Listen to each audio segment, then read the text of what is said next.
இந்த வார்த்தை கர்த்தர் நம்மிடத்தில் என்ன செய்கிறார்? கணக்கு கேட்கிறார். கணக்கு நம்முடைய வாழ்ந்த வாழ்க்கைக்குள்ளதை கர்த்தர் என்ன செய்வார்? ஆமென், கணக்கு கேட்பார் என்ற ஒரு வார்த்தைக்குள்ள நாம் 25:19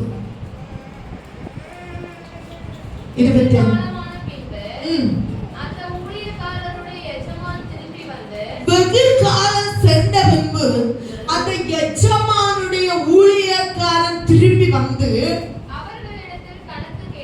அவர்களிடத்தில் கணக்கு கேட்டான். தேவர்களே, நிச்சயம் உங்களிடத்துல ஸ்தோத்திரம், கர்த்தர் கணக்கு கேட்பார். எதுவரை கேட்பார் தெரியுமா? நீ ரட்சிக்கப்பட்டு அபிஷேகப்பட்டு சபையில அங்கத்தினர் ஆன பின்பு உன்னுடைய கணக்கை கர்த்தர் கேட்பார். நீ பிறந்த நாள் முதல் இந்நாள் வரை என்ன செய்த என்பதை கண்டிப்பா கர்த்தர் கணக்கு கேட்பார். அறியாதவர்களிடத்தில் தேவன் கணக்கு கேட்கிறவர்கள் அல்ல, அறிந்தவர்களிடத்தில் தேவன் கணக்கு கேட்பார். பாருங்க, அவர் எப்படி எதுக்கு கணக்கு கேட்கிறாருன்னு 15வது வசனத்தை வாசிங்க. நல்லா கவனிங்க, எல்லாரும் கவனிங்க. அவனவனுடைய திறமைக்கு தக்கதாக, நல்லா கவனிங்க, அவனவன் திறமைக்கு தக்கத கிருபைகளை கர்த்தர் பகிர்ந்திருக்கிறார். ஒருவனிடத்தில் 5 தாலந்து, ஒருவனிடத்தில் 2 தாலந்து, ஒருவனிடத்தில் 1 தாலந்து. ஒருவனிடத்தில் எத்தனை தாலந்து? 5 தாலந்து. அவன் அவ்வளவு சாமர்த்தியம் உண்டு, அவ்வளவு அவன் கிருபை பெற்றவனாக இருந்தான். அவனுக்கு 5 தாலந்து ஆண்டவர் கொடுத்திருக்கார். பாட கொடுத்திருப்பாரு, சாமர்த்தியமா ஊழியத்தை மெயின்டெனன்ஸ் பண்ண கொடுத்திருப்பாரு, ஜெபிக்க கொடுத்திருப்பாரு, குடும்பத்தை நல்ல முறையில நடத்த கிருபை. அப்படியே 5 தாலந்து அவனுக்கு இருக்கிறது. ஆனா ஒருவரிடத்தில் எத்தனை தாலந்து? 2 தாலந்து. அப்படியே 3 தாலந்து குறைஞ்சு ஒருவருக்கு 2 தாலந்து. சோத்திரம் கடந்த நாள்ல பெடரேஷன்ல ஒரு மீட்டிங் வச்சாங்க. அவன் குடும்ப முகாம். அதுல பெடரேஷன் தலைவி நம்ம கடந்த நாள் வந்தாங்களே, வனஜா சிஸ்டர், அவங்க ஒரு கேள்வியை கேட்டாங்க புருஷன்மாரை பற்றி. உன் பிள்ளைங்க டேட்டா பர்த் நீ சொன்னா ஒரு பிரைஸ். பிள்ளைங்க டேட்டா பர்த் ஒரு அப்பா மாதிரி எழுதல, ஏதோ 1 2 எழுதி கையை உயர்த்தினாங்க, கிட்ட இருந்து பெண்டாட்டி மாதிரி சொல்லி. அப்ப இவங்களுக்கு என்ன தாளத்து இருக்கு? குடும்பத்தை பற்றி என்ன அக்கறை இருக்கிறது? பிள்ளைக்கு பிறந்த டேட் என்ன செய்யல தெரியல. இந்த கம்ப்யூட்டர் காலத்துல திருப்பி பார்த்து கேட்டாங்க, உன் அம்மா அப்பாவோட பர்த்டே டேட் சொல்லிய பிள்ளைக்கு பிரைஸ் 2-3 அண்ணன் ஓடி போச்சுது. கர்த்தர் சோத்திரம், நின்னு போனதுக்கு இடத்தை கொடுத்தாங்க, அவளுக்கு ஒரு பிரைஸ் கொடுத்தாங்க. இன்னைக்கு குடும்பத்தை பற்றி கூட அக்கறை இல்லாத புருஷன்மார் இருக்கிறாங்க. அப்ப அவங்களுக்கு 2 தாளந்து தான் இருக்கும். தன்னை பார்த்துக்கிடுவாங்க, பிறருக்கு வேதனை இல்லாத இருந்துக்கிடுவாங்க. இப்படிப்பட்ட ஒரு 2 தாளந்து இருந்திருக்காங்க. 2 தாளந்து. அடுத்து ஒருவற்ற எத்தனை தாளந்து இருக்குது? 1 தாளந்து. இந்த 5 தாளந்து உள்ளவன் என்ன செய்தான்? அடுத்து வாசிங்க. இந்த தாளந்து எல்லாருக்கும் கையில கொடுத்துட்டு அவன் எங்க போயிட்டான்? பிரயாணப்பட்டு போயிட்டான். சபையே, பாட தாளந்து தந்தவங்க 9 மணி ஆராதனை. நான் அந்த செய்தி இதுக்கு முன்னே ஒரு நாள் கொடுத்திருக்கேன், ஞாபகம் இருக்குது. நீ 10 மணிக்கு வந்து வந்த உடனே எனக்கு மயக்க கிட்டுமா, வந்த உடனே நான் பாட்டு கிட்டுமா, நீ ஒரு மனசுக்குள்ள நினைச்சேன்னா உன் நினைவை கர்த்தர் பார்க்கிறார். ஏன்னா உனக்கு பாட தாளந்து இருக்கிறது, உபவாசித்து ஜெபிக்க தாளந்து இருக்கு. 10 நிமிஷம் ஜெபிக்காத விசுவாசி இருக்காங்க. 10 நிமிஷம் கண்ணை மூடி ஸ்தோத்திரம் பண்ணா 10 தடவை பார்ப்பாங்க. எதை? கிளாக்க. 1 மணிக்கும் தாண்டிச்சோ 2 மணிக்கும் தாண்டிச்சோன்னு பார்ப்பாங்க. அவங்க அவ்வளவு கூட பிரயாணம் பண்ண முடியல 10 நிமிஷம் கூட. ஆனா 10 மணிக்கூர் கூட 5 மணிக்கூர் நின்று கிளாக்க பார்க்காத ஜெபிக்க தேவன் கிருபை தந்திருக்கிறார். உன் குடும்பத்தை குறித்து, உன் பிள்ளையை குறித்து, உன் வருங்காலத்தை குறித்து அந்த கிருபையை தேவன் தந்திருக்கிறார். ஆனா நீ எல்லாருக்கும் சபைக்கு கர்த்தருக்காக கொடுக்க உழைக்க மனம் இருக்காது. சபையில வேலை செய்யணும்னா சரீரத்துல வியாதி வரும் அவங்களுக்கு. அன்னைக்குதான் வரும், அன்னைக்குதான் கஷ்டம் வரும், அன்னைக்குதான் துன்பம் வரும். அவங்களுக்கு மனம் இருக்காது. ஆனா நீ தோளோடு தோள் கொடுக்க உனக்கு பலன் இருக்கும். அந்த கிருபையை தேவன் உனக்கு வச்சிருப்பாரு. ஆனா உனக்கு கொடுக்க இருக்காது கையில. கர்த்தர் கர்த்தருக்கு ஸ்தோத்திரம். பல கிருபைகளை தேவன் தந்திருப்பார். ஆனா 5 கிருபையை தந்தவன் 5 டாலண்ட் பெற்றவன் இருக்கிறான். கர்த்தருக்கு ஸ்தோத்திரம். அல்லேலூயா. நான் எப்படி ஆராதனைக்கு பஸ்ஸுக்கு காசு கூட இல்லைன்னு சொல்லி வருத்தத்தோடு வருகிறவர்களும் உண்டு. கர்த்தர் சம்பூர்ணமா ஆசீர்வதித்து கிருபைகளை சபைக்கா ஊழியத்துக்காக செலவாக்குன்னு சொல்லி கொடுத்த கிருபை உள்ளவர்களும் உண்டு. ஆனா இந்த 5 பெற்றவை 5 வியாபாரம் பண்ணன. கரங்களை தூக்கி அல்லேலூயா. 5 என்ன செய்தா? வியாபாரம் பண்ண. எந்த சந்தையில? திங்கள் சந்தையில கூட வித்திருப்பானோ? இல்லங்க, அவன் தந்த தாளத்துல உண்மையா இருந்த அதிகமா பிரயாசப்பட்டான். எத்தனை கூட சம்பாதிச்சுக்கிட்டான்? 5 கூட. உங்களுக்கு தெரியுமா, கடந்த சில வருடங்கள அறிவில்லாத இருக்குமே எங்க அம்மா சொல்லுவாங்க, நம்ம ஆண்டவரை தெரியாதா, ஆண்டவர் கல்ல ஆண்டவர் தெரிய மாட்டேன் போல அப்படின்னு. என்னமா கரெக்டா சொல்லுவாங்க, உள்ளவற்றண்டு இல்லாதவற்றண்டு எடுத்து உள்ளவனை குடிக்கிறவனாங்க கிறிஸ்தவ ஆண்டவன் சொல்லுவாங்க. என்ன எங்கம்மா சொல்லுவாங்க. இன்னைக்கு எனக்கு இப்பதான் புரியுது பாருங்க. ஒருவேளை எங்க அம்மாவுக்கு தெரிஞ்சிருக்காதுன்னு நான் விசுவாசிக்கிறேன். அது உண்மை, அது உண்மை. இல்லாதவன் கண்டிப்பா இருப்பார். ஏன்னா கொடுக்கிற தாளந்த சோம்பேறியா புதைக்கிறவன் எடுத்து உள்ளவனுக்கு கொடுப்பார். கர்த்தர் தந்திருக்காரு தாளந்து. கடந்த நாள் நம்ம சபையில பெரிய சந்தைக்கு பைபிள் வாசித்தாங்க. எனக்குள்ள ஒரு சந்தோஷம் தான். ஏன்னா முந்தி சொல்லுவாங்க, நான் ஸ்கூலுக்கு மோட காணல, வீடியோல எல்லாரும் பார்க்கட்டு. கர்த்தர் நல்லவர். அல்லேலூயா. மோட காணாதவங்க நெல்லியார் சபையில பைபிள் வாசிக்காங்க. இது கிருபை. மோட கண்டு டிகிரி படிச்சவங்க பைபிள் தராங்க. இப்ப யார் எடுத்தா? படிச்ச தெரிந்தவன் கண்டு கிருபையை புடிங்கி படிச்ச தெரியாதவனுக்கு கொடுக்கிறார். இப்படிதான் எல்லாம். புரிஞ்சவங்க அல்லேலூயா. முழங்கால ஜெபிக்கணும். அபிஷேகம் பெற்றிருக்கோம். அபிஷேகத்துல ஜெபிக்க நேரம் இல்ல. தாகத்தோட நாள் அபிஷேகம் ஜெபி பண்ணி ஜெபிக்கோக்கேன்னு வாஞ்சோடு வந்து ஆத்துமா அந்த சபைக்குள்ள இருக்கும். இவனிட்டு புடிங்கி அவனுக்கு கொடுப்பாரு. அதுதான் ஒண்ணு.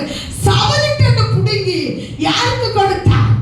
தாவீது கொடுத்த. அப்ப ஆண்டவர் உண்மை உள்ளவர் தானே. இல்லாதவங்க எடுக்க தானே செய்யாரு. அவரு சோத்திர அபிஷேகம் சபையில அபிஷேகம் பண்ணுன சோத்திர சாமுவேல் பேர் அழும்போது சொன்னார், நான் வருத்தவனுக்காக நீ அழ வேண்டாம். மனஸ்தாவ பட. உனக்கு தேவன் கிருபை தந்திருக்கு. உனக்கு தேவன் தாழ்ந்த தந்திருக்கு. நீ எப்படி பிள்ளையை வளர்க்கணும், எப்படி செபிக்க வைக்கணும், எப்படி பிள்ளைய என்னை பாருங்க. நிறைய இடத்துல நான் பார்க்கிறனால தைரியமா சொல்லுவேன். தாய் தகப்பன் இன்னைக்கு சாப்பாடு கொடுக்கிறான். தாய் காலுக்கு மேல காலை தூக்கிட்டு குடில வயல அப்படி சொல்றான். ஆமென் சொல்லுங்க சபையே. கர்த்தருக்கு ஸ்தோத்திரம். ஒரு தகப்பமாரி ஒரு 25 வருஷத்துக்கு முன்ன கை தூக்கி பிள்ளை எடுத்தவங்க சொல்லுங்க. பின்னால இருக்கீங்க சொல்லுங்க. எடுத்திருக்கா? எடுக்க மாட்டேன். சிரிச்சிட்டு பிள்ளை இல்ல எனக்கு வேற வேலை இருக்கு. இன்னும் அப்படி கிடையாது. அடிப்படை வேலை செய்யறது புருஷன் செய்யறான். கர்த்தர் நல்லவர். காரணம், மனைவிக்கு அவ்வளவு கஷ்டம் என்ன செஞ்சிச்சு. இல்லாத இடத்துல இருந்து எடுக்கிறது. இப்ப நான் கவனிங்க, 5 டாலண்ட் கொடுத்தவன்கிட்ட 5 சம்பாதிச்சிட்டேன். அவன் எப்படிப்பட்டவன்? அல்லேலூயா. அடுத்து பாருங்க, 2 டாலண்ட். அவனுக்கு எத்தனை டாலண்ட்? 2. ஒருவேளை உண்மையா இருக்கு அவனுக்கு ஒரு டாலண்ட் கொடுத்துடலாம். எங்க வீட்டுல அடிக்கடி ஒரு சின்ன காரியம் நடக்கும். சோத்திரம் 9 மணி 6 பாஸ் 8 மணிக்கு வளர்டத்துல இருந்து சோத்திரம் பண்ண ஆரம்பிப்பான். சரி, நானும் கோபப்படும். உங்களுக்கு இப்பவே எனக்கு அப்படின்னா சைலண்டா உட்கார்ந்து சோத்திரம். இது உட்காது 9 வீடுக்காக சோத்திரம் பண்ணுவாரு. சும்மா இல்ல அச்சனை விரட்டுனது சோத்திரம். இதுக்குதான் அவன் விரட்டுனான். நீ யாரத்தையும் வந்து சோத்திரம் போடுது. அந்த 1 மணிக்கு சோத்திரப்படுவாங்க. அதுக்கு பிறகுதான் ஆராதனை கிளியரா இருப்பாங்க. நான் சொல்லித்தாங்களுக்கு புரிஞ்சுக்கிடுங்க. இருக்கிறது 2 டாலண்ட். ஆனா இருக்கிறதுல எப்படி இருக்க கத்துக்க, உண்மையா இருக்க கத்துக்க. அவன் 2 கூட என்ன செஞ்சுட்டான்? சம்பாதிச்சுட்டான். கண்ணு இருக்குது. கண்ணு இருக்கும் போது வேதத்தை வாசித்து இருதயத்துல ஸ்டோர் பண்ணிக்க. ஒரு நாள் இந்த கண்ணு, தெய்வம் தந்த கண்ணு என்ன செய்யும்? காணாம போகும். ஆமென். கடந்த நாள் ஒரு ஊழியக்காரருடைய பிள்ளைய இது வீடியோல போட்டிருந்தாங்க. கேன்சர் கண்ணுக்குள்ள வந்து இவ்வளவு சனம் ஒரு கண்ணுல இருந்து தள்ளி இருக்கு. ஒரு கண்ணு தெரியவே இல்லை. என்னை பார்த்து நிறைய நேரம் நிறைய நாட்கள் என்னால ஜீரணிக்க நான் பார்த்துட்டேனே ஏசப்பா அப்படின்னு வேதனைப்பட்டேன். தேவ பிள்ளைங்க இன்னும் உனக்கு கண் என்ன செய்யாது, காணாது. காணும்போது வேதத்தை நீ வாசித்து ஸ்டாப் பண்ண. அது 2 கிருபை இருந்தாலும் போதும். என்னை தள்ளிய வேதத்தை சோத்திர நேசி. ஏன்னா நான் சொன்ன வசனம் கடைசி நாளில் உன்னை நியாயம் தீர்க்கும். நியாயம் தீர்க்கிற வேதத்தை வாசி. 2 கிருபை உள்ளவன் 2 என்ன செஞ்சுக்கிட்டான், பெற்றுட்டான். ஆனா ஒரு கிருபை உள்ளவன் கர்த்தருக்கு ஸ்தோத்திரம் என்ன செய்தான்னு வாசிங்க. ஒரு தாளந்தை வாங்கினவனோ போய் நல்லா கவனிங்க. எவ்வளவு ஒரு பெரிய டாலண்ட்காரன். ஒரு தாளந்தை தான் ஆண்டவர் கொடுத்தாரு. அவன் திராணிக்கு மேல சோதிக்கிற தேவன் இல்ல. ஜாடிக்கு ஏற்ற மூடி. எனக்கு புருஷன் இவனா விட்டன நான் எப்படி துள்ளி வாழ்ந்த, இவனை கொண்டு என் தலையில கட்டிட்டுனுமா, இந்த பொண்ணு எனக்கா விட்டனா நான் எப்படி வாழ்ந்த இல்ல. ஜாடிக்கு ஏற்ற மூடி. அதுக்கு யாரு பார்த்து வச்சதோ, புரோக்கரை பார்த்தாலோ, தாய் தகப்பன் பார்த்தாலோ, நீ சோத்திரம் பின்னால பார்த்து பார்த்தவங்க கையை பிடிச்சிட்டு ஓடனியோ அது நாட்டு. அதுதான் கர்த்தர் உனக்கு தந்த ஜாடிக்கு ஏற்ற மூடி. அவன் 100ல போனா நீ அப்புறம் 50ல 0ல எழும்புவான். சோத்திரம் நீ 0ல இல்லாத 100ல போனா அவன் 0ல பிடிச்சு நெல்லுன்னு சொல்லுவான். அடிக்கடி எங்க வாழ்க்கையில் அப்படிதானே. நான் தான் நினைச்சு எப்பவும் சோத்திரம் பண்ணி ஜெபிப்பதும், ஆண்டவரே என் ஆயுஸ்தோட என்னப்பா புருஷனுக்கு ஆயுஸ்தை கூட்டி கொடுக்குறேன். நான் ஸ்பீடா ஓடிடுவேன். இந்த ட்ரெயின் போனது போல அவர் சொல்லுவார், காலவண்டி போல போல இப்ப நம்ம சொல்லுவாரு, நில்லு ஆடாத, நில்லு நில்லு அமைதியா போ, இதுதான் வழி அப்படின்னு. அதுல உட்கார்ந்து சிந்திச்சு பார்க்க வேண்டிய சூழ்நிலை எனக்கு அநேக நேரம் வரும். சிந்திச்சு அவங்க பெண் புத்தி புல் புத்தி அப்படின்னு. எங்க சோதனை என்னமோ சொல்லுவோம் அடிக்கடி, அம்மா வெளியில எல்லாம் அமைதிதான் வாயாரின்னு சொல்லுவேன். ஆனா ஆண்டவருக்கும் உங்களுக்கும் தான் தெரியும் யாருக்கு கையில ரிமோட் இருக்குதுன்னு. ஹல்லேலூயா. ஒண்ணு சொல்லுங்க, 5 டாலண்ட் கொடுத்தவன் 5 சம்பாதிச்சிட்டான். அவன் சொல்லுங்க கர்த்தருக்கு ஸ்தோத்திரம். 2 டாலண்ட் உள்ளவன் 2 சம்பாதிச்சிட்டான். ஆனா 1 வாங்கினவன் என்ன அருமையா போறான் பாருங்க. குழியை தோண்டி குழியில பூத்தி வச்சுட்டு அவன் சொல்லியா, என் தேவன் என்று எப்படிப்பட்டவர் எம்மா வாசி, எஜமானுக்கு பணத்தை என்ன செஞ்சுட்டான், புதைச்சு வச்சான். இப்ப புரியுது அவனுக்கு ஒரு டாலண்ட் கொடுத்தாருன்னு. ஒண்ணுக்காக லாயக்கு இல்ல, ஒண்ணுக்குமே லாயக்கு இல்ல. கர்த்தருக்கு ஸ்தோத்திரம். சுருக்கி சொன்னா ஒரு கணவன் தானே வெக்க இல்லை. இதெல்லாம் உலகத்துல நடக்கிற சபை அறியதுல தப்பே இல்லை. உனக்கு மனைவிக்கு எத்தனை மாசம் ஆச்சுன்னு கேட்டா இல்ல என்ன தெரியாது, அவன்கிட்ட தான் கேட்கணும். உன் பிள்ளை எத்தனை மாசம் ஆச்சு, இப்ப 8 மாசமா 9 ஊருடா தெரியாது. யார் தெரியல. ஒரு டாலண்ட் கூட நீ தகுதி இல்ல. பொண்ணு கட்டவே தகுதி இல்ல. ஈஸ்வரா உன் பிள்ளை என்ன படிச்ச, காலேஜியா, அது அவன்கிட்ட தான் கேட்கணும். காலேஜியா படிச்சிய கேட்டுச்சு. ஒரு நாள் ஒரு பாஸ்டர் ஸ்டீவ் போனாரு. போய் கேட்டாரா, பிரதர் அப்படி அவன் புதுசா அவர் அந்த சர்ச்சுக்கு வந்தவர். ஒரு ஆள் கூட பிரதர் பேசலாம் நல்லா இருக்கீங்களா, பிரதர் உங்களுக்கு எத்தனை பிள்ளை இருக்கு, இது நார்மலா கேட்கிறதாங்க. ஏய் காப்பி பரவ முடிஞ்சவா பாஸ்டர் கொஞ்சம் கதை கேட்க. என்ன பாஸ்டர் ஒரு பிள்ளை எத்தனைன்னு கேட்டேன். அப்ப பிள்ளை எத்தனைன்னு இருந்துச்சு. அப்ப இவருக்கு எத்தனை டாலண்ட் கொடுத்தாரு செல்லுங்க. சிரிச்சது 2வது ஒரு டாலண்ட். இந்த ஒரு டாலண்ட் இவன் தோண்டி என்ன செய்ய புதைச்சிட்டு ஆண்டவருக்கு ஒரு பேர கொடிய ஆசி. ஒரு டாலண்டை வாங்கினவன் வந்து ஆண்டவரே நீ விதைக்காத இடத்தில் அறுக்கிறவர். புரிஞ்சில்ல? ஆண்டவர் விதைக்காத இடத்தில் அறுக்கிறவராம். அதை நீங்க வீட்ல போய் சிந்திச்சு பாருங்க. ஒரு நாளே இல்ல. விதைக்காத இடத்துல நீ அறுக்கிறவர். ஆமென். தெளிக்காத இடத்தில் சேர்க்கிறவர். தெளிக்காத இடத்தில் சேர்க்கிறவர். 2 பேர் போட்டுட்டான். முழுன்னு பச்சை போய் பேசுவாங்க ஊழியக்காரங்க. அவங்களுக்கு தெரியும் அவங்க அப்படியே அப்படியே இதெல்லாம் சொல்ல முடியும். ஏன்னா அவனுக்கு நிறைய கொடுத்தா இன்னும் நிறைய போய் பேசுவேன் ஆண்டவருக்கு. கர்த்தருக்கு ஸ்தோத்திரம். அல்லேலூயா அல்லேலூயா சொல்லுங்க சபையே. ஆமென். ஆண்டவருக்கு பேர் போட்டவன் விதைக்காத இடத்தில் அறுக்கிறவரும் தெளிக்காத இடத்தில் சேர்க்கிறவர்னு பேர் போட்டான். ஒண்ணு புரிஞ்சுக்கிடுங்க. இப்ப தெரியணும் உங்களுக்கு, தந்த தாளந்தை, கிருபையை, வரங்களை, நேரங்களை, ஜெபங்களை பயன்படுத்த தெரியாதவன் இப்படி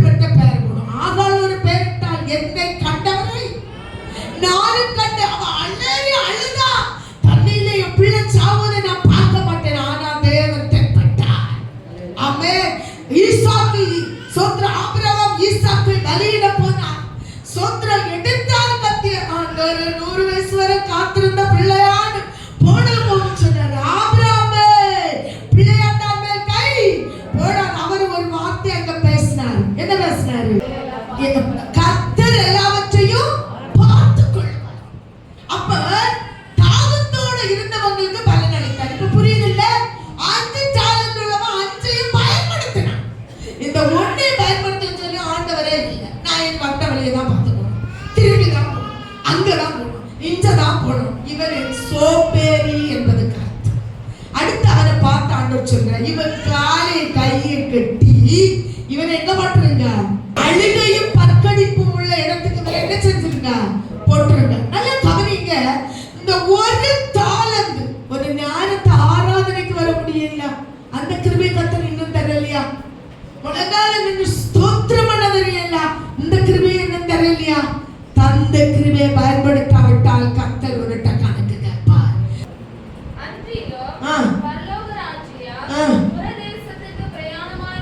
இப்ப புரிஞ்சல? பரலோக ராஜ்யம் புறதேசத்துக்கு பிரயாணம் பண்ண போகிறவனுக்கு ஒப்பாய். நீ ஒரு பரலோக ராஜ்யத்துக்கு போக பிரயாணம் பண்ணுகிற, நீ இங்க உலகத்துல தந்த பணத்துக்கு கர்த்தர் கணக்கு கேட்பார். சொல்லுவாங்க எப்படி ஆச்சு, நான் எள்ளு முறிஞ்சி சம்பாதிக்கிற பணம், அப்படிதானே? நான் என்ன முறிஞ்சி, எள்ளு முறிஞ்சி. அந்த எள்ளு முறிஞ்சி நீ சம்பாதிக்கணும்னா உனக்கு சுகத்தையும் பலத்தையும் கட்டணும். சொல்லுங்க. நீ பிரயாசப்பட்டு ஒண்ணுமே அது நடக்காது. அப்ப அந்த தாளத்தை தருகிறது என் கர்த்தர், அதை உன்கிட்ட கணக்கு கேட்பார். சுகத்தை தந்து ஆராதனைக்கு உணர்வை தருவார். நீ ஆனாலும் கடந்து உறங்கோ பார்த்தியா, ஆராதனை முடக்கோ பார்த்தியா, இந்த கர்த்தரோட கணக்கு கேட்பார். அதை புரிஞ்சுக்கணும். நான் ஒரு காரியத்தை சொல்ல, கடந்த நாள் சுனாமி வந்ததுக்கு முன் ஒரு வாலிப பிள்ளை கர்த்தர் ஸ்தோத்திரம் சர்ச்சி சண்டே கிளாஸ் யூத் மீட்டிங் எல்லாம் நடத்துகிற பிள்ளை, எல்லா தேவனுடைய காரியம்னா ஒரு ஊழியக்காரத்தை கேட்காதபடி எல்லா காரியத்தை அந்த பிள்ளை நடத்தி வருவான். ஆனா கர்த்தர் ஸ்தோத்திரம் அவளுக்கு ஃப்ரெண்ட் ஒண்ணு சொல்லிச்சான், ஏன்டி நீ காரியம் ஊழியமா இருந்து இந்த சபையில போய் எல்லா காரியத்தையும் இன்னொரு உலகத்தை கொஞ்ச நாளாவது அனுபவிக்க கூடாதா, வாட்டி வெளியே போகணும், இவளுக்கு டார்ச்சர், இவளுக்கு ஃப்ரெண்டுக்கு கீழ்ப்படியணும்னு சத்திரமானவன் இந்த இருதயத்துல எண்ணத்தை கொடுத்துட்டான். இவன் வந்து சோத்திர பாஸ்டர்ட்ட சோத்திர சண்டே கிளாஸ்க்குள்ள பொறுப்பு, யூத் மீட்டிங்ல உள்ள பொறுப்பு, வேற நிறைய பொறுப்புகளை எல்லாம் புக்க கொண்டு பாஸ்டர்ட்ட கொடுத்து சொன்னாங்க, ஒரு மாசம் நான் சர்ச்சுக்கு வர மாட்டேன், இந்த பொறுப்பு நான் ஒன்னும் செய்ய மாட்டேன், இதை நீங்க ஒரு ஆளுக்கு கொடுங்க. பொறுப்புல இருக்கவங்க ஒரு தலைக்கணை இருக்கும், நான் விட்டு போனா வேற யாரு செய்வா என்று நல்லா கவனிக்கணும். வஸ்தி போனா எஸ்தர் வந்தா, அந்த இடத்துல வஸ்தி போனா எஸ்தர் வந்தா. பொறுப்புல இருக்க தேவ பிள்ளைகளே, வஸ்தி போனா எஸ்தர் வருவா. சோத்திர சவுல் போனா தாவீது வந்தா. தேவனுடைய ஊழியம் தடை. இந்த பிள்ளை கொண்டு கொடுத்துட்டு உல்லாசமா சுத்தி ஜாலியா இருக்கு. அந்த பாசுமை கஞ்சு வாரம் அழுவாராம், பிள்ளை நீ செய்ய வேண்டிய காரியம், நீ டாலண்டா செஞ்ச ஒரு நல்ல கிருபை இருக்குது, வர இருக்கு வாவிலே. நான் இந்த சபையில அநேக நேரம் அநேகருக்கு பின்னாக சில விஷயத்தில் காப்பேன். அப்பெல்லாம் இந்த கதை நினைவு வரும். கதை நல்லவர். அந்த பிள்ளை சொன்னால பாஸ்டர் என்ன தொந்தரவே பண்ணப்பாரு, நானும் கொஞ்சம் உலகத்தை அனுபவிக்கணும் அப்படின்னு சொல்லி 3ஆவது வாரம் பாஸ்டர் போறாரு, வரமாட்டேன்னு சொல்லிட்டேன். 4ஆவது வாரம் பாஸ்டர் போறாரு, காலம் ஆராதனை முன்ன போய் சொல்லிருப்பா, மக்களே 4ஆவது வாரம் ஆச்சுல்ல, வந்துரு, ஞாபகத்தோட முடிச்சுக்க, இன்னைக்கு சர்ச்சுக்கு வா. இல்ல, இன்னைக்குதான் இறுதி வாரம், இதையும் முடிச்சுட்டு நான் வரணும். எல்லாரும் ஆராதனைக்கு வந்தாங்க. உலகத்தை அனுபவிக்க இருந்த பிள்ளை வீட்டுல அனுபவிக்க போக அவளை அலங்கரித்துக் கொண்டிருந்தார். சுனாமி கர்த்தர் நல்லவர், அடிச்சு கொண்டு போச்சு. அவளை வீட்டுல எல்லாரும் சர்ச்சையில் ஆராதிச்சாங்க. அவ ஒருத்தி வீட்டுல உலகத்தை லாஸ்ட் நாள் அனுபவிக்க போகும்போது சுனாமி அவளை கொண்டு போச்சு. தூக்கி நீ ஒரு நாள் யாரு ஏமாத்திய பத்தியா சப்பாய, அடுத்த வருஷத்துல 2, அடுத்த வாரத்துல 2, அடுத்த 4 பாட்டு பாரு, 4 பாட்டு பாடி ஜோம் பண்ணணும்னா, 4 கர்த்தருக்கு உண்மையா இருக்கணும்னா, 4 நேரத்தை போடணும். வேலைக்கு 8 மணிக்கு போறாங்க, சர்ச்சுக்கு 11 மணிக்கு வராங்க. வேலைக்கு என்ன ஆத்திரமா கொண்டது வாரி கொடுத்தது வாரின்னு வாரி வீட்டுல இட்டுட்டு ஓடியாங்க. சபைக்கு வரணும்னா வீடு நீட்டா கிளீன் பண்ணி வச்சுட்டு வராங்க. அப்படிப்பட்ட நல்ல விசுவாசித்த சபைக்குள்ள இருக்காங்க. சபையை இன்னும் இருந்தீங்க, எனக்காக இருந்தாண்டா உனக்கு ஆண்டவர் கணக்கு காப்பாரு. அல்லேலூயா, ஹalleluya. பாருங்க, கர்த்தர் நல்லவர். இனி பாருங்க, எபிரேயர் 4ஆம் அதிகாரம் 13வது வசனத்தை வாசிங்க. எபிரேயர் 4:13 சீக்கிரமா வாசிங்க. அவருடைய பார்வைக்கு மறைவான சிருஷ்டி ஒன்றுமில்லை. ஆமென். அவருடைய பார்வைக்கு மறைவான சிருஷ்டி ஒன்றுமில்லை. சகலமும் அவருடைய கண்களுக்கு முன்பாக நிர்வாணமாயும் வெளியரங்கமாயும் இருக்கிறது. அவருக்கே நாம் கணக்கு ஒப்புவிக்க நீங்க ஊழியக்காரனுக்கு ஒப்புவிக்க வேண்டாம். முடிஞ்ச உடனே பாஸ்டர் போன் எடுப்பாங்கன்னு சைலண்ட்ல இட்டுட்டு இருக்க சமாங்க உண்டு. விசுவாசியா போன காணையிலன்னு சொல்லியவங்க உண்டு. கர்த்தருக்கு ஸ்தோத்திரம். கால் பண்ணா எடுக்காத விசுவாசி இந்த சபையில உண்டு. இன்னும் திருந்திக்கா சபை ஊழியக்காரன கடமை நீ ஏன் வரையலன்னு கேட்கிறாரு. ஆனா நீ எந்த இடத்துக்கு ஆராதனை தள்ளிட்டு போற, எப்படி போற என்பதை தெய்வம் அறிகிறார். அந்த வசனத்தை சத்தமா சொல்ற ஆம்பளை சைடு ஒரு ஆள் வாசிங்க பாப்போம் சத்தமா. மறைவான சிருஷ்டி ஒண்ணுமே இல்லை. நீ எங்க போற, எப்படி போற, என்ன வாழன்னு ஆண்டவர் அறிகிறார். சகலம் அவருடைய கண்களுக்கு முன்னே எப்படி இருக்கிறது? நிர்வாணமும் வெளியரங்கமா இருக்கிறது. யாருக்கு கணக்கு ஒப்புவிக்கணும்? சபை ஊழியக்காரனை நீ ஒப்புவிக்கணும் இல்ல, விசுவாசி ஒப்புவிக்கணும் இல்ல, புருஷனை ஒப்புவிக்கணும், மனைவிக்கு ஒப்புவிக்கணும் இல்ல, சபையே நீ கர்த்தருக்கு ஒப்புவிக்க வேண்டிய காலம் வந்து கொண்டிருக்கிறது. அல்லேலூயா. மரணமோ ஜீவனோ தேவனுடைய வருகையோ இருந்தா உனக்கு தந்த சபையில நீ எப்படி இருக்கணும் என்பதும், உனக்கு தந்த குடும்பத்தில நீ எப்படி இருக்கணும் என்பதும், உனக்கு தந்த ஸ்தோத்திர வாழ்க்கையை நீ எப்படி பாதுகாக்கணும் என்பதை கர்த்தர் கணக்கு கேட்க வந்து கொண்டிருக்கிறார். ஹalleluya. அடுத்து வாசிங்க பிலிப்பியர் 4:17. பிலிப்பியர் 4ஆம் அதிகாரம் 17வது வசனத்தை வாசிங்க. உபகாரத்தை நான் நாடாமல் உங்கள் கணக்குக்கு பலன் பெருகும்படியே நாடுகிறேன். கணக்குக்கு பலன் பெருகும்படி. கணக்கு கேட்க வர்ற அப்பா கிட்ட ஒரு பலன் எப்படி இருக்கணும்? பெருகி இருக்கணும். ஆமென், ஹalleluya. நல்ல டாலன்ட் இருக்கு சண்டே கிளாஸ் எடுக்க, நல்ல கிருபை இருக்கு யூத் மீட்சி நடத்த. ஆண்டவர் நல்ல தீர்மானம் தாரார். மோனே இப்படி நடத்து, மகளே இப்படி நடத்து. என்றைக்கும் மனுஷனோடு தேவன் போராட மாட்டார். போராடுவார், சொல்லி பார்ப்பார். இப்படி அவர் வரப்போகிறார். உங்க கணக்கு பிரதிபலனை கண்டிப்பா கர்த்தர் தரப்போகிறார். ஆமென். ஒரு தாய் தகப்பன் பிள்ளைகளை கல்யாணம் பண்ணின உடனே பாகம் வைத்து இன்னாருக்கு இந்த பிரகாரம் இன்னாருக்கு இந்த பிரகாரம் என்று கொடுக்கிறார்கள். அதை எந்த பிள்ளைக்கு கூடிச்சு எந்த பிள்ளைக்கு குறைஞ்சிச்சுன்னு அந்த ஸ்தோத்திரம் பிள்ளைகள் அலமோதுகிறார்கள். இப்படி ஒரு பிரதிபலனை நீ அடைய வேண்டுமானால் உனக்கு தேவ ஆவியானவர் ஏவனதுல உண்மையாயிரு. அநேக நேரம் சொல்லுவார் ஆண்டவர், நீ உறங்காத, இப்படி செய், ஜெபி, வேதத்தை வாசி, ஆத்துமக்களுக்காக ஜெபி, வாலிப பிள்ளைகளை நடத்து, சபைக்கு ஏதாவது ஒன்றை கொண்டு முடிந்ததை செய், சபையில கர்த்தர் ஸ்தோத்திரம் ஸ்தோத்திரம் அப்படி ஏதாவது செய்ய வேண்டும் என்று சொல்லி உன்னோட அப்பா ஏவுவார். அதுக்கு மறுபுறத்துல சத்ரு வந்து அதை அழகா சாந்து போட்டு மூடிடுவான். உனக்கு அதுக்கு அடுத்த நினைவே என்ன செய்யாது, இருக்காது. அடுத்து வாசிங்க லூக்கா 14:30. 14:30. இந்த மனுஷன் கட்டத் தொடங்கி முடிக்க திராணி இல்லாமல் போனான் என்று சொல்லி தன்னை பரியாசம் பண்ணாதபடிக்கு அதை கட்டி தீர்க்கிறதற்கு தனக்கு நிர்வாகம் உண்டோ இல்லையோ என்று முன்பு அவன் உட்கார்ந்து செல்லும் செலவை கணக்கு பாராமல். ஆமென், அல்லேலூயா. சபையே, நம்ம ஒரு காரியத்துக்கு இறங்க முன்ன நம்ம இதுல செஞ்சு முடிப்போமா, நம்மளால நிக்க முடியுமான்னு என்ன பார்க்கணும்? செலவு கணக்கு பார்த்து இறங்கணும். ஆமென். ஒரு பிளாட் வாங்குறோம், ஒரு வீடு வைக்கிறோம், ஒரு பெண்ணை திருமணம் பண்ணி கொடுக்கிறோம், ஒரு வாகனத்தை வாங்குறோம். அந்த இடத்துல நம்ம யோசித்து செலவு கணக்கு பார்த்து என்ன செய்ய வேண்டும், சொல்ல வேண்டும், செய்ய வேண்டும் என்று கர்த்தர் என்ன செய்கிறார் சொல்லுகிறார். அல்லேலூயா.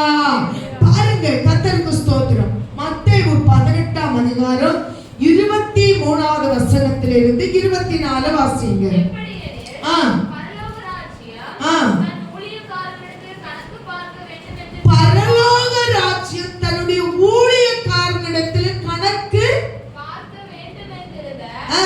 ஒரு ராஜாவுக்கு ஒப்பாயிருக்கிறது. பரலோக ராஜ்யத்தில் ஒரு கணக்கு பார்க்க வேண்டும் என்கிற ராஜாவுக்கு ஒப்பா இருக்கிற ஒரு ஊழியக்காரன்ட்ட விசுவாசி குடிக்கிற காணிக்கையில கர்த்தர் கணக்கு கேட்பார். அல்லேலூயா சொல்லுங்க. ஹalleluya.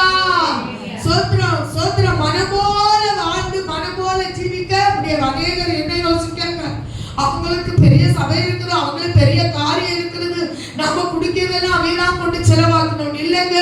சோத்திர ஸ்தாபனங்கள்ல ஒரு ஒழுங்கு வச்சிருக்கிறாங்க. தேவன் ஊழியக்காரன்ட்டே கணக்கு கேட்க வருவார். அதே போல கர்த்தர் உனக்கு தந்ததுல நீ தெரிந்தும் கொடுக்காத மறைச்சு இருக்கிற காரியத்துல என் அப்பா உன்கிட்ட என்ன செய்வாரு? கணக்கு கேட்பார். ஆமென் சொல்லுங்க. நிச்சயம் கணக்கு கேட்பார். என் சபை பாலனை ராத்திரி நாங்க ஜெபிக்கும் போது, ராத்திரி ஜெபிச்சுட்டே இருக்கும்போது சபைக்காக ஜெபம் பண்ணும்போது ஒரு வார்த்தை அந்த ஜெபத்துல எங்க ஒரு பிள்ளை சொல்லி ஜெபம் பண்ண டக்குன்னு என்ன தொட்டது, தேவ சபை பாலா இருக்கும் போது நீ மச்சுமாவும் போடுவது என்ன? அது தேவன் விரும்பல, தேவன் விரும்பல. தேவ பிள்ளையே சோத்திரம் உனக்கிட்டே கணக்கு கேட்பார், ஊழியக்காரன்ட்டே கணக்கு கேட்பார். விசுவாசிக்காக ஜெபிக்காட்ட ஊழியக்காரன் கத்தட்ட கணக்கு கொடுக்கணும். விசுவாசி வியாதிப்படும் போது அவன் பரிந்து பேசாட்டா ஊழியக்காரன் கணக்கு கொடுக்க வேண்டும். அடுத்து வாசிங்க.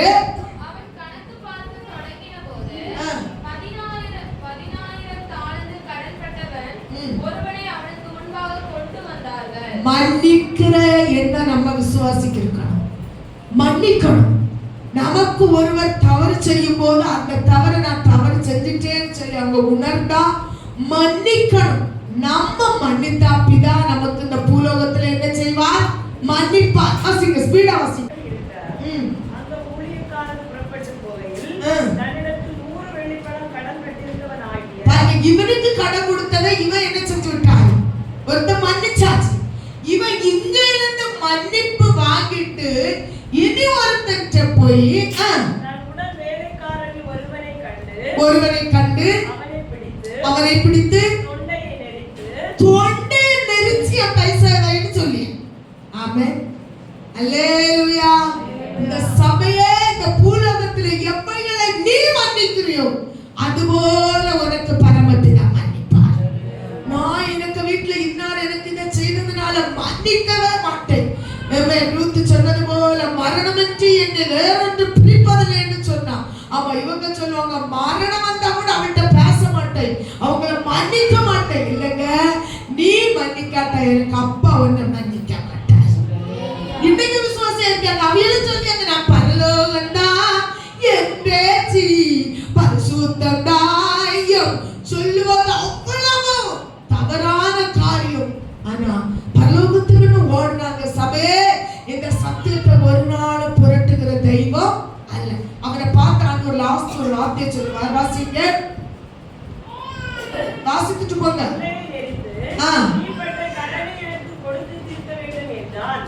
அப்பொழுது அவனுடைய உடன் வேலைக்காரன் அவன் காலிலே விழுந்து என்னிடத்தில் பொறுமையாயிரும் எல்லாவற்றையும் கொடுத்து தீர்க்கிறேன் என்று அவனை வேண்டிக் கொண்டான். அவனோ சம்மதியாமல் போய் அவன் பட்ட கடனை கொடுத்து தீர்க்கும் அளவு அவனை காவலில் போடுவித்தார். நடத்தை அவனுடைய உடன் வேலைக்காரன் கண்டு மிகவும் துக்கப்பட்டு ஆண்டவரிடத்தில் வந்து நடந்ததை எல்லாம் அறிவித்தார்கள். அப்பொழுது அவனுடைய ஆண்டவன் அவனை அழைப்பித்து, பொல்லாத ஊழியக்காரனே. யாரு பொல்லாத சபையை இன்னும் மன்னிக்க மாட்டாங்க. நிசாரமா தைரியமா திருவிருந்துல ஆண்டோட சரீரத்தையும் ஆண்டோட ரத்தத்தையும் அழகா வெள்ளை வெள்ளையை கட்டிட்டு வந்து பங்கெடுப்பாங்க. ஊழியக்காரன் எழுப்பி போட்டு சொல்ல முடியுமா? முடியாது. மன்னிக்க மாட்டாங்க. பிரச்சனை பாவங்களை பிரச்சனை துரோகங்களை மன்னிக்க மாட்டாங்க. அவங்க தேவற்ற மன்னிப்பை பெற்றுட்டு இவங்களை மன்னிக்காத பட்சத்தில் அவங்களுக்கு வருகிற தண்டனை என்ன? திருப்பி வாசிங்க.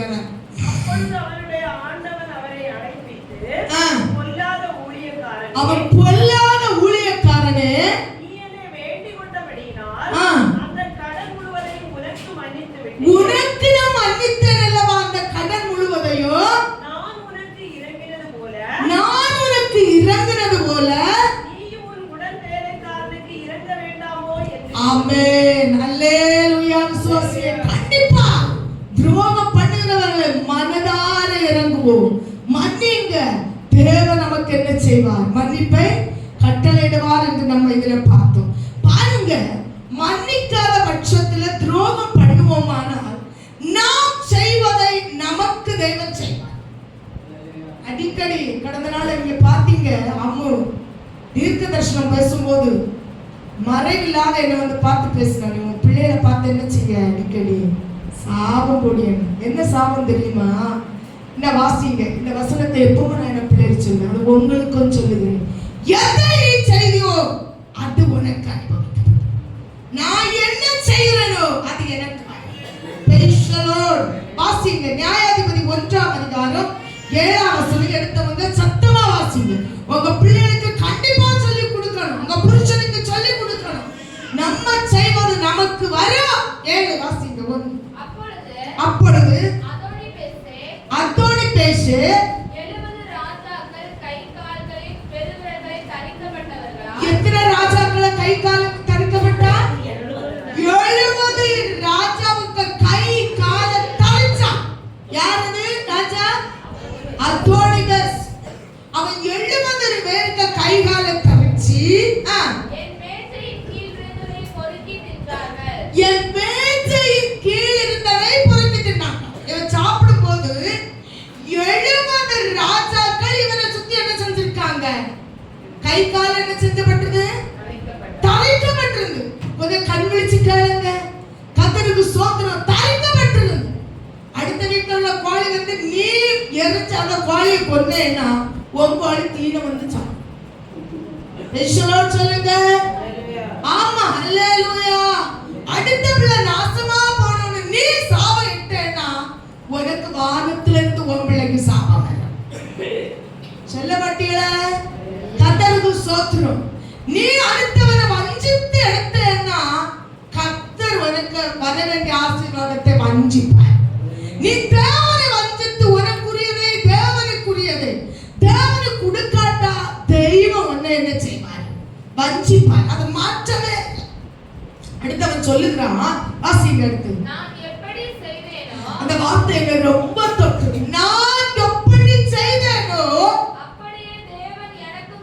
அப்படியே தேவன் எனக்கும் செய்து சரி கட்டினார். சபையே, விசுவாசியே, தாய் தகப்பனுக்கு பயந்து வாழுங்க. பெற்றோருக்கு கீழ்ப்படிங்க. கர்த்தருக்குள் கீழ்ப்படிங்க. கர்த்தருக்குள் கீழ்ப்படிங்க. கர்த்தர் என்ன சொல்லுகிறார்? நீ எதை செய்தியோ அது உனக்கு செய்யப்படும். சபை அறிஞ்சு தெய்வ பயத்தோட வாழுங்க. தேவன் விரும்புகிறார் நீ ஜெபிக்கணும்னு. தேவன் விரும்புகிறார் நீ கர்த்தருக்காக உபாசிக்கணும். வருஷ கடைசி உபாசி ஜெபி. அடுத்த வருஷத்துல பிள்ளைக்காக புருஷனுக்காக எப்படி செய்யணும்னு ஜெபி. ஆமென். கர்த்தர் விரும்புகிறார் உன்னை கொண்டு ஏதோ சபைக்கு செய்யணும்னு. ஒருவனை கொண்டு சபை கட்ட முடியாது. ஊழியக்காரனை கொண்டு சபையை கட்ட முடியாது. மேய்ப்பன் குட்டியிட முடியாது. மந்தை குட்டி போட வேண்டும். ஆனா நீ அக்கறை இல்லாத இருக்கிறாய். உன்னை கொண்டு தேவன் சபையில வைத்தது எதுக்குன்னு புரிந்துக்கா. இவன் 70 மந்திரிமாரை கை காலை சூத்திரம் தரிக்கப்பட்டு அவன் மேஜைக்கு பக்கத்துல சாப்பிடிய நேரத்துல வச்சிருக்கான். அப்ப ஒரு ரொட்டி துண்டை இவன் போடுவான். அது எப்படி எடுத்து சாப்பிடும்? அடுத்த வசனம் 5ஆம் வசனத்துல இருந்து வாசிங்க. அதோனி பேசையை கண்டு அவனோடு யுத்தம் பண்ணி கானானியரையும் பெர்சியரையும் வெட்டினார்கள். அதோனி பேசை ஓடி போகையில் அவனை பின்தொடர்ந்து பிடித்து அவன் கை கால்களின் பெருவிரல்களை பாத்தீங்களா? அவன் ஏன் அப்படி சொன்னான்? நான் செய்தது எப்படியோ அப்படி எனக்கு செய்யப்பட்டதுன்னு யார் சொன்னான்? அந்த ராஜாவை பிடிச்சி கைய கால வெட்டினான். ஹalleluya. ஆமென் சொல்ல மாட்டீங்களே? சபையே, உங்களை தேவன் ரட்சித்தது எதுக்கு தெரியுமா? ஒரு குடும்பம் முதல் முக்கியம். 2வது தேவன் ஆத்துமக்கள் ஆதாயம் பண்ண, சபைக்காக உழைக்க, ஆத்துமா ஆதாயம் படுத்த, அழிந்து வர ஆத்துமக்கள் உபதேசம் செல்ல. ஆமென். கர்த்தர் அவனை பிடித்து அந்த இடத்துல இருந்து வாசிங்க. அவனை பின்தொடர்ந்து பிடித்து ஆ. அவன் கை கால்களின் பெருவிரல்களை தரித்து போட்டார். அவனுடைய கை கால் பெரு விரல்களை தரித்து போட்டார். இவன் எத்தனை மந்திரிகளை பிடிச்சு தரிச்சு வச்சிருந்தான்? 70 பேர். ஆனா அவனுக்கு எத்தனை மந்திரியை பிடிச்சு தரிச்சாங்க? அவனை பிடிச்சு தரிச்சாங்க. அவனை பிடிச்சு தரிச்சாங்க. எப்பவும் தெய்வ பயம் நமக்குள்ள இருக்கட்டும். மற்றவங்களை பரியாசம் பண்ணியது, மற்றவங்களை சோதரன், அவங்க கண் காணாத அவர்களை திட்டுவது, பேசுவது, தவறா பேசுவது, எல்லாவற்றையும் அப்பா பார்த்துட்டே இருக்கிறார். முந்தி ஒரு காரியம் செய்வாங்க, ரோட்டுக்கரையில வீட்டு இருக்கிறவங்க, ஒரு பிள்ளை எப்படி போகுது, ஒரு பிள்ளை எப்படி வருதுன்னு பார்த்து பரியாசம் பண்ணுவாங்க. ஏன்னா இவங்க நினைச்சிருப்பாங்க, நாய் வளர்த்துருவேன், அடிச்சு வளர்த்துருவேன், பணத்துல வளர்த்துருவேன். அவிய பிள்ளை வளரும் போது அதோட கேவலமா போகும். நீ ரோட்டக்கரையில இருந்து எத்தனை பிள்ளைய பரியாசம் பண்ணினியோ அத்தனை பிள்ளையோட கேவலமா பிள்ளை வரும். யா நீ செய்தது உனக்கு வரும். அதுக்கு இது ஒரு நல்ல காரணம். பேசாதுங்க, சோத்திரம் செய்யாதுங்க. தெய்வ பயம் நமக்குள்ள இருக்கட்டும். நம்ம எதை செய்கிறோமோ அது செய்யப்படும். முடிஞ்ச 6 கர்த்தருக்கு ஸ்தோத்திரம். அல்லேலூயா. பாருங்க, மார்க் 12:42 வாசிங்க. மார்க் 12:42. மார்க் 12:42 இல்லையா? ஏழையான ஒரு விதவை வந்து ஒரு துட்டுக்கு சரியான 2 காசை போட்டாள். ஏழையான ஒரு விதவை வந்து ஒரு துட்டுக்கு ஒரே ஒரு துட்டுக்கு சரியான 2 காசை போட்டாள். சரியான 2 காசை போட்டாள். அப்பொழுது அவர் நம்முடைய சீஷரை அழைத்து அப்பொழுது அவர் தம்முடைய சீசரை அழைத்து காணிக்கை பெட்டியில் பணம் போட்ட மற்ற எல்லாரையும் பார்க்கிலும் இந்த ஏழை விதவை அதிகமாய் போட்டாள் என்று மெய்யாகவே உங்களுக்கு சொல்லுகிறேன். யார் சொன்ன சாட்சி? யார் சொன்ன சாட்சி? கர்த்தர் சொன்ன சாட்சி. இப்ப நான் யாரை சொன்னேன் தெரியுமா? ஒரு விதவையை சொன்னேன். அல்லேலூயா சொல்லுங்க. அந்த விதவை 2 காசை யாருக்கு போட்டா? காணிக்கை பெட்டியில போட்டா. காணிக்கை பெட்டியில உட்கார்ந்து இருந்தது யாரு? கர்த்தர் உட்கார்ந்துட்டார். நம்ம இயேசு உட்கார்ந்துட்டார். இன்னும் ஒரு சாட்சி அதே இடத்துல சொல்றேன். 39 வாசிங்க. ஜெப ஆலயங்களில் முதன்மையான ஆசனங்களில் உட்காரவும். நல்லா கவனிங்க சபையை, நல்லா கவனிங்க. எத்தனையோ சபையில பிரேஸ் முடிக்க இடத்துல அடி நடக்குது தெரியுமா? ஒரு அற்பமான சின்ன பிளாஸ்டிக் எத்தனை வீட்ல காண உடைஞ்சு. சோத்திரம் நம்ம வீட்ல கிடைக்க சோத்திரம் பள்ளி எச்சிட்டாலே சோத்திரம் அந்த சில்வர் பாத்திரம் பொத்து போகும். இதுக்கு எத்தனை சபை விரியுது தெரியுமா? ஆண்டவர் சொல்லிய வார்த்தை கவனமா அம்மா அப்பா கேளுங்க. பிள்ளைகள் அறியாம நேரத்துல வந்து எனக்கு அந்த பிரச்சனை வந்திருக்கு, எனக்கு இதான் வந்திருக்குன்னு அழம். அறிந்தவர்கள் ஞானமாயிராவிட்டால் தேவ கோபம் வரும். ஆமென் சொல்லுங்க. வாசிங்க, கவனிச்சு வாசிங்க. ஜெப ஆலயங்களில் முதன்மையான ஆசனங்களில் உட்காரவும். அவங்களுக்கு ஆசை பாருங்க. ஜெப ஆலயங்களில் எங்க போய் உட்காரணும்? முதன்மையான இடத்துல உட்காரி எல்லாருக்கும் ஆசை. அடுத்து விருந்துகளில் முதன்மையான இடங்களில் இருக்கவும். விருந்திலே முதன்மையான இடத்துல விழிச்சு கொண்டு உட்கார வச்சுட்டு நீங்க சொன்னீங்களா, நல்லா இருக்கீங்களா அப்படி கேட்க அவங்களுக்கு ஆசை. அடுத்து விதவைகளின் வீடுகளை பட்சித்து. நல்லா கவனிங்க. இப்படிப்பட்டவங்க முதல் 2 காரியம் எதெல்லாம்? முதன்மையான இடத்தில் இருக்கிறதற்கு, விருந்துகளில் முதன்மையான இடத்தில் இருக்கிறதுக்கு. இரண்டாவது ஜெப ஆலயங்களில் முதன்மையான இடத்தில் இருப்பதற்கு அவங்களுக்கு என்னது? ஆசை. நிமிர்ந்து பாருங்க சபையை. நீங்க கட்டும் போதே எங்களுக்கு மனவேதனை தானே. சொல்ல வேண்டியதை சொல்ல வேண்டும். ஆமென் சொல்லுங்க. கர்த்தருக்கு ஸ்தோத்திரம். என்ன பாருங்க, கடந்த நாள் ஒரு ஃபெடரேஷன்ல ஒரு மீட்டிங் நடக்கும். ஒரு ஊழியக்காரர் ஒரு வார்த்தை சொன்னாங்க. எங்க பைக் இஎம்ஐ, எங்க கார் இஎம்ஐ, கணவன் மனைவிக்கு கார் உண்டு இஎம்ஐ, சோத்திரம் எங்க வீடு இஎம்ஐ, எங்க பிள்ளைகள் படிச்சது இஎம்ஐ, எல்லாம் என்னத்துல போச்சு? இஎம்ஐ. ஆமென் சொல்லுங்க. இவங்க என்னத்துக்கு இப்படி இஎம்ஐ எடுத்து மாப்பிள்ளை பண்ணா நீ தனித்தனி கார்ல வரணும்? முதன்மையான இடத்துக்கு. ஆமென். செல்ல சபையே, அல்லேலூயா. சோத்திரம். கோட்டை ஈயம, சட்டை ஈயம, ஈயமேல வந்து அப்படி ஃபர்ஸ்ட் நிக்கும் போது இங்க இருக்கிற விதவை விசுவாசி இங்க இருக்க ஈயமே தீக்காக்கப்பட்டான். அத வாசிங்க, அத வாசிங்க. யாரும் என்ன மனஸ்தாபடாதுங்க, வாசிங்க. விதவைகளின் வீடுகளை பற்றி. யாருக்கு வீட பட்சிப்பு வந்து ஈயமே வரா? விதவைகளின் வீடை பட்சித்து பார்வைக்கு நீண்ட நேரம் ஜெபம். பார்வைக்கு எப்படி பண்ணுவோம்? நீண்ட நேரம். இங்க அடுத்த வீட்டுல வீட்டுல 500 ரூபாய் நோட்டு 1000 ரூபாய் நோட்டை வேண்டி இவங்களுக்கு கொடுத்துட்டு எப்படி பண்ணுவோம்? பார்வைக்கு நீண்ட நேரம். விசுவாசி அந்த சபை ஊழியக்காரன் திருஷ்டி போட்டு இருக்க செல்லு வாரு 10 நிமிஷம் அரை மணிக்கூர் கழிச்சு தலையை கொண்டு காட்டுவேன். ஏன்னா இவங்களுக்கு ஈஎம்ஐ எடுக்க தெரியாது.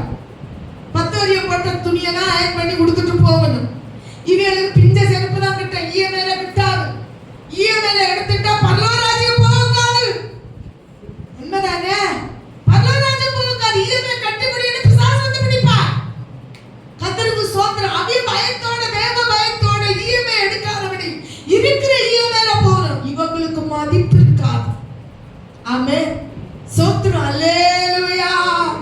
ஸ்தோத்திரம். பவுல் சொல்லும் போது சொல்லுகிறான், நீ கஷ்டப்படும் போது என்னுடைய இருதயம் எரியாதோ, என்னுடைய இருதயம் எரியாதோ. ஒரு விசுவாசி கஷ்டப்படும் போது உண்மையான ஊழியக்காரனுடைய இருதயம் துடிக்கும், எரியும். ஆனா ஈஎம்ஐக்காரனுக்கு எரியாது. ஆமென். அவன் ஸ்தோத்திரம் பார்வைக்கு எப்படி நேரம் ஜெபம் பண்ணுவான்? நீண்ட நேரம். எடு வாசி. பார்வைக்கு நீண்ட ஜெபம் பண்ணுகிற வேத பாரகரை குறித்து எச்சரிக்கையா இருங்கள். அவர்கள் அதிக ஆக்கினையை அடைவார்கள் என்றார்கள். அதிக ஆமையா அதிக ஆக்கினை உங்களுக்கு சொல்லுங்க, நீங்க சொல்லுங்க. விதவையின் வீடை பட்சிக்கிறான். கர்த்தருக்கு ஸ்தோத்திரம். இத்தனை ஊழியக்காரல எனக்கு தெரியும் தெரியுமா?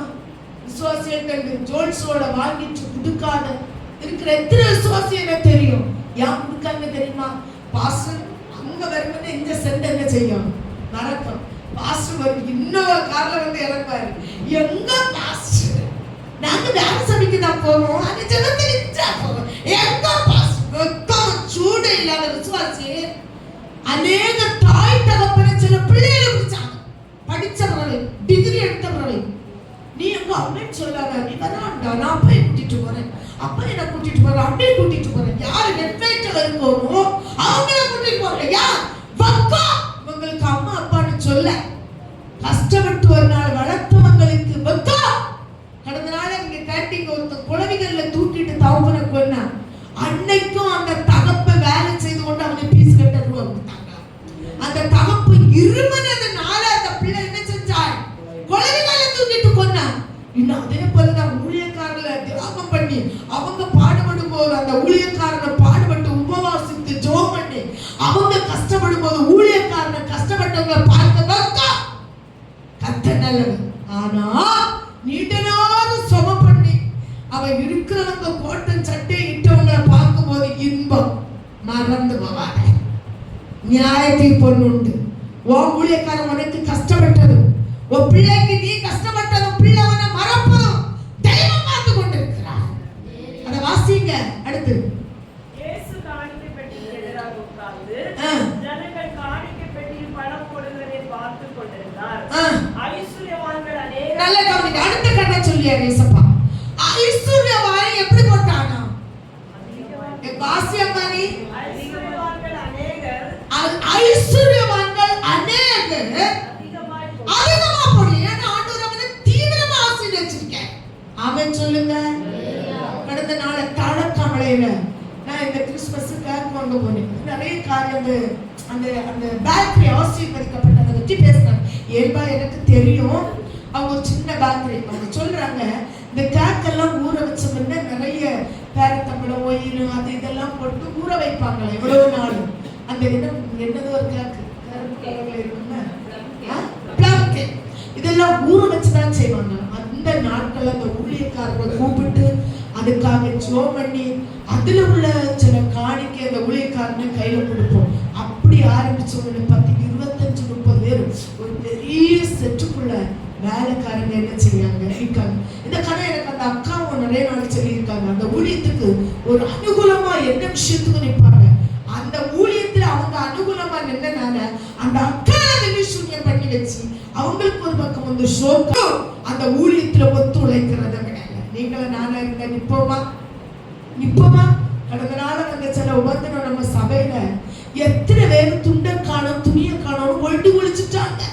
பிள்ளைகள் இருக்காங்க, ரெண்டு பிள்ளைகளும் கத்தருக்காக, புருஷனும் கத்தருக்காக, இளைஞ சபைக்காக நிற்காங்க. ஆனா அவங்க தொழில கத்தரிடம் விபரீதமா ஆசீர்வதிச்சு அவங்க சொன்ன ஒரு வார்த்தை, வாழ்விலும் தாழ்விலும் என்ன செய்தாலும் எங்க ஊழியக்காரனுக்கு முதலிடம் கொடுத்து அவங்களை ஜெபிக்க வைத்து நாங்க ஸ்டார்ட் பண்ணி நடத்தினால எங்க பேக்கரியை கத்தரனை ஆசீர்வதிச்சாங்க. ஆமென் சொல்லுங்க, ஆமென் சொல்லுங்க சபையே. பாருங்க தேவ பிள்ளை ஐஸ்வர்யவானுக்கு இருக்கிறதுல நிறைய என்ன செய்வான், கத்தருக்கு போடுவான். ஆனா அத பெருசா செல்லாதபடி விதவை போட்டால் 2 காசு, அந்த காசை தேவன் சொன்னார். அப்ப இப்ப நினைங்க, என் விதைக்கிறவன் விதைக்கும் பலனை யார் அனுபவிப்பார்? கத்தர் கொடுப்பாரு, நீ பார்க்காத. ஆனா நான் சொல்ல வேண்டிய காரியம் சொல்ல வேண்டும். பிள்ளை குழி இருக்கிறது போகாத என்று பெற்றோர் சொல்லணும். பிள்ளை அதை அறிஞ்சு குழியில விழுந்தா பிள்ளைக்கு இருக்கிற கேடு. சபைக்கிட்ட சொல்லணும், நீ தசம பாகம் கொடுக்கணும், கத்தருக்கு செய்யணும். ஆனா அதை பார்க்க உனக்கு தகுதியை தேவன் என்ன செய்யவில்லை, தரவில்லை. ஆனா கத்தர் காணிக்கப்பட்டியில உட்கார்ந்து 2 காசு இட்ட விதவை பார்த்து சீசர்களிடத்துல சாட்சி சொன்னா ஆண்டவர் அவளை ஆசீர்வதித்தார். அல்லேலூயா, ஆமென். மத்தேயு 23:24 வாசிங்க. ஆமா, யாரு சொல்லுது பாத்தீங்களா? அதிக சோத்திரம் ஈர்மை எடுத்து அதிகமா சோத்திரம் கொடுக்கிறோம் பாத்தீங்களா? அவங்கள பார்த்து குருடரான வழிகாட்டிகளே, கொசு இல்லாதபடி வடிகட்டி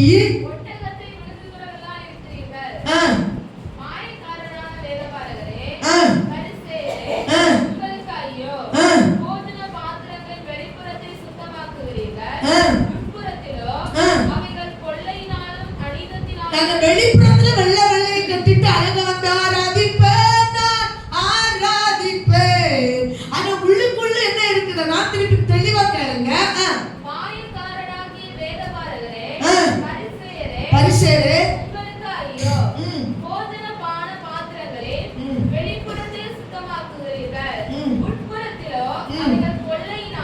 கொள்ளையினால் என்ன கொள்ளை? கர்த்தரை வஞ்சிக்கிறவனுடைய கொள்ளை.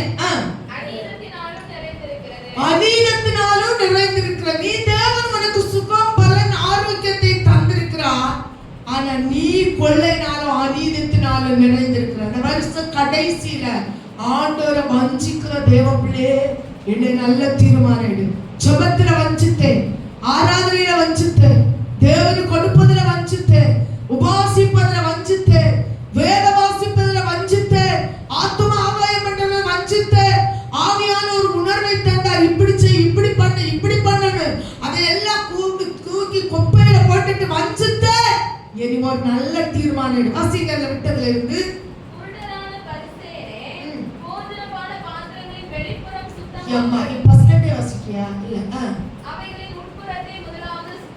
முதல் உட்புறத்தை சுத்தமாக்கு.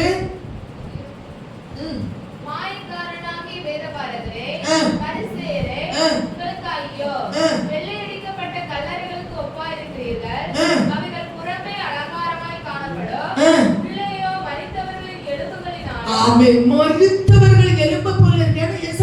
பேசி பேசி தீர்மானம் எடுத்து எழுப்பி எழுப்பி விழுந்து விழுந்து குண்டல விழுகிற நீ இந்த வருஷத்துல உனக்கு தீர்மானத்தை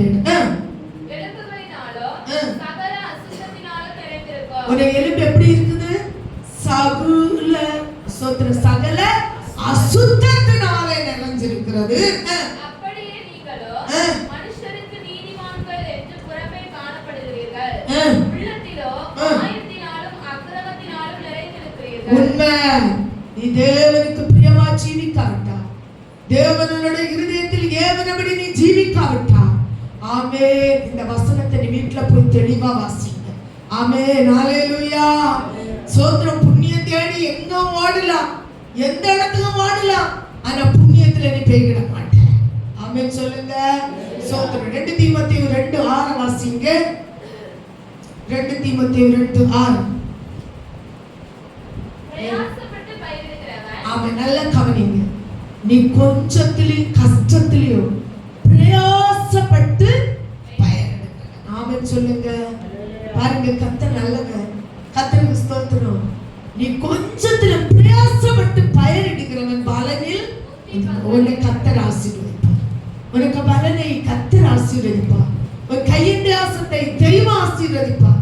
ஒரு ஓர்வாள் சோத்திர ரூத்தை விட்டு போனான். இந்த ஓர்வாள் நகோமியை விட்டு போனான்.